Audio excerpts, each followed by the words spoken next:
Well, I officially lost my job. I have officially lost my job. 17,000 employees have been laid off immediately due to Spirit Airlines closing, shutting down. Skyrocketing fuel prices certainly did not help. This is the worst time for layoffs because we have zero job creation and zero job growth. Also have the highest gas prices we have had in 4 years. We have skyrocketing grocery prices, household items, toiletries, rent. And by the way, companies are not hiring. They're not hiring and people are not moving jobs. This is the worst time to be laid off. Never wanted to save Spirit Airlines because Spirit Airlines was the only flying option for low-income people, and Republicans hate low-income people. You know how I know? Because research literally shows that just Spirit Airlines' existence in a marketplace lowers fares in nearly every case. For example, a 2016 study documented a Houston to Kansas City route that was serviced only by United Airlines. Tickets on average went for $300 until 2014, when Spirit Airlines also began the service on that route. Spirit offered fares closer to $90, and United was forced to bring down the average fare down to $180, and the effect was seen again and again in routes across the country. And anytime Spirit left a specific market, the average fares of other airlines jumped 23%, or roughly $60 for a round-trip flight. Meaning these billion-dollar airline corporations need Spirit Airlines to fucking go away in order for them to make record profits off of our backs. And by the way, there's no doubt in my motherfucking mind that the video sensationalizing Spirit Airline passenger fights, or bad customer service at the airport gate, or turbulence on the planes was a psyop by billion-dollar airline corporations to suppress Spirit Airline ticket sales. And I believe this for two very important reasons. Number one, because bullshit aside, Spirit Airlines had a flawless flying record. They have never had a fatal passenger accident in all the years they've been in business,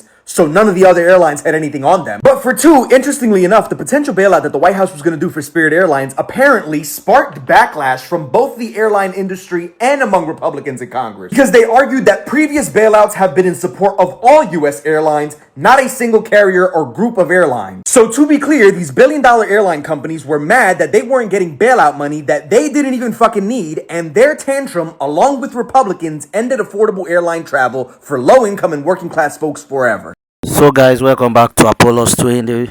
We've been talking about Spirit Airlines, and from the commentaries you can find that Spirit Airline was what most middle class citizens in America depended on to be able to make their transit from one location to another.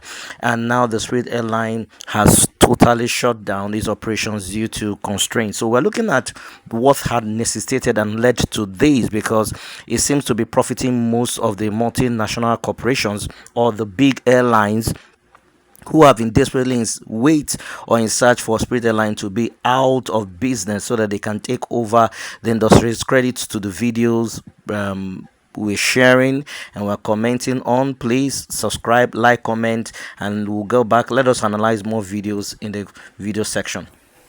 Anyone else find it crazy how Spirit Airlines just shut down? 17,000 people lost their jobs, and after 33 years, they just go out of business. And now on top of that, Delta Airlines is experiencing a bunch of flight cancellations right now. And this is all happening over the weekend, and they're saying it's because of crew restrictions. The cheapest airline with 0 fatal crashes went bankrupt because they stopped making money because of fuel costs. So what happens when there's no longer any affordable options to fly? Why is it that flying is going to be now considered a luxury? Not to mention the thousands of people who are currently losing their jobs in this terrible economy. And then on top of that, the thousands of people who are currently stranded right now. People waking up to emails saying that their flights are canceled. I've seen people talking about how they rented cars to drive literally 20 hours back home. So yeah, all this is happening with Spirit Airlines and now Delta. The cost to fly now is just going to rise even more, all because of fuel prices and another war in the Middle East, and the only people who feel it most are the working class. So guys, most of the middle class income earners feel actually betrayed by this government, because for many they see see this as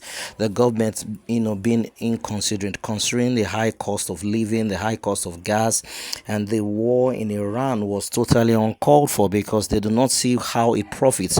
And now we are having the ripple effect of these outcomes, showing on the day-to-day livelihood of most average Americans. And so the question is, how do the middle class cope in all of these difficulties? How do they cope with their flights, their meetings that they need to meet up, or engagements they need to meet up, considering the fact that most of these big headlines are not very, very affordable? So let us go back and watch other videos. Do not fail to express your thoughts, your comments in the comment section. Is going out of business because they rejected a government bailout that would allow the US government to retain 90% ownership of the company and allow them to use Spirit assets for military use. The US government was looking to turn passenger planes into military transport, and Spirit Airlines said, "We would rather go out of business than let you do that." See, the Trump rescue package was through the Defense Production Act of 1950. Which allows the US government to compel private companies to prioritize government contracts and industrial production to meet national security needs. They're trying to turn civilian airports into dual-use military infrastructure. So airports would become strategic mobility nodes. Commercial aircrafts would become transport military aircrafts. Airlines become logistical networks. Oh yeah, and civilian airports now become legitimate military targets. And that would be, of course, incredibly concerning given the president's rhetoric on resuming the war in Iran. Now, this does have historical precedent, too. We had wartime mobilization of civilian transport infrastructure in World War II, post 9/11. We have civilian reserve air fleets where airlines commit planes for military logistics. So this isn't new, but this would have been the largest federal intervention into a single aircraft carrier in history. Government ownership in the private aviation system is rare in general. So Spirit rejecting this bailout is huge because if they could do it to Spirit, they would have done it to other airlines too. And then your civilian airlines would be just as complicit in war and genocide as the entire US military. It's not just that Spirit Airlines shut down and left people stranded. It's that 17,000 people are now out of a job. And currently, the United States has virtually zero job growth. Since Trump has taken office, we haven't been making jobs. In fact, we've been firing people from government jobs through like Doge and like the green energy and infrastructure projects that they've been cutting. People have been losing those jobs. Electricians have been losing their jobs. Even my cat is outraged at this prospect. So it's the idea that now that 17,000 people are out of work, where are they supposed to go? And again, people are not understanding. Yes, Spirit Airlines was struggling. Yes, they got the bailout in 2022, all that stuff. But they were doing okay. What really pushed them over the edge was the war in Iran. Once the Strait of Hormuz was closed, those jet fuel prices went through the roof, and Spirit Airlines' model of keeping prices low could not compete with the price of jet fuel. It closed those profit margins way too much.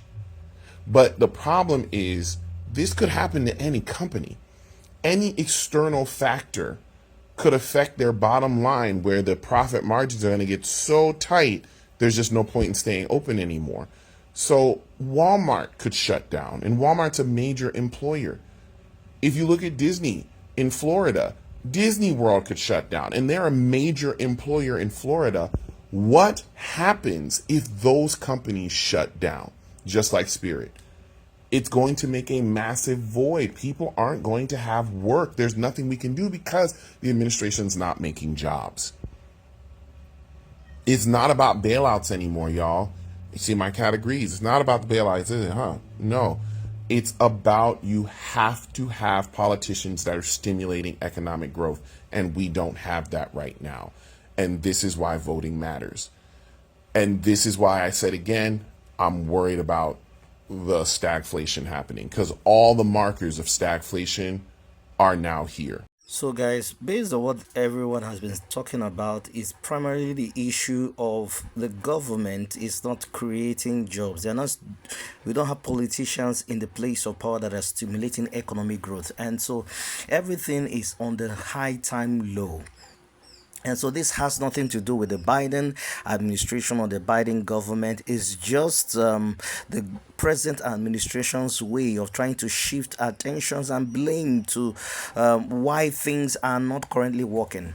And just like she said, when you have these major corporations engaging in these mergers, it's profits them off the back of people who find it difficult to be able to meet up to those standards of living. So at this point in time, it's a very bad one, especially for all those who are real MAGA supporters. You know, it's like you bang your head, you're hiding in shame because you voted in Donald Trump into power and into government, and the promises that he seemed to make or has made to the average American seems to be falling apart before their very eyes.